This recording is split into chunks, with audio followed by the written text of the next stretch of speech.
یه بسته شانسی داریم که من اینو از یه برند نروژی سفارش دادم. این برند اسمش میکاپ مکاه و خب من این برند رو اصلا نمیشناسم، تا حالا هیچ کدوم از محصولاتش رو استفاده نکردم.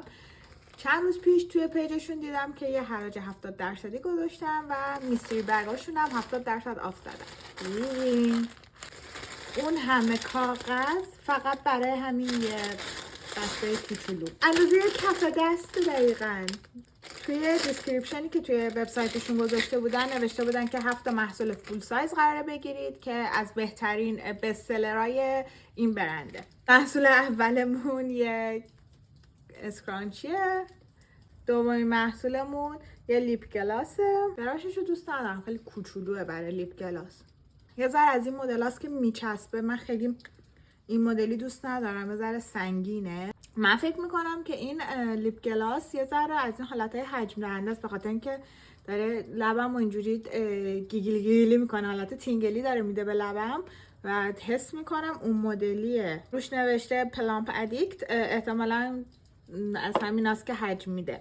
محصول سوممون یه دونه ریمله که روش نوشته حجم دهنده است. این ریمل اصلا از این براشا خوشم نمیاد. یه براش حالت چیز داره، پلاستیکی طور داره، موهای خیلی کوتاه داره، مو هم نیست، نمیدونم، من از اینا اصلا خوشم نمیاد. محصول چهارممون یه دونه بلاشه که از این بلاشای کرمی هم هست، رنگشه.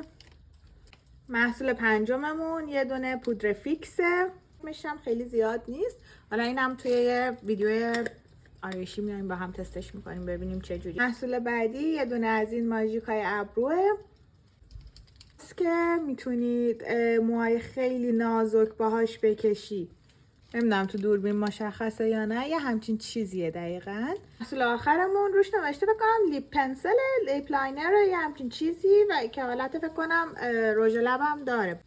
خوش رنگه به نظرم، رنگش خیلی خوبه، کرمیه و این جزو رنگاییه که من به صورت روزانه میتونم ازش استفاده بکنم بدون تخفیف. اگر بخوای این میستری بگو بگیری مبلغش 1000 کرونه که حالا توی حراجش شده بود 200 کرون. برای امتحان کردن این برند به نظر من بد نیست، چون خب من تا حالا این برند رو امتحان نکرده بودم، هیچ ایده ازش ندارم که محصولاتشون چجوریه. خیلی هم دلم می‌خواست ازش امتحان کنم، به خاطر اینکه خیلی تبلیغاتش رو توی اینستاگرام می‌دیدم. کلی محصول دیگه هم گرفتم تو این مدت که نبودم که تو ویدیو بعدی میام نشونتون میدم. خدافظ.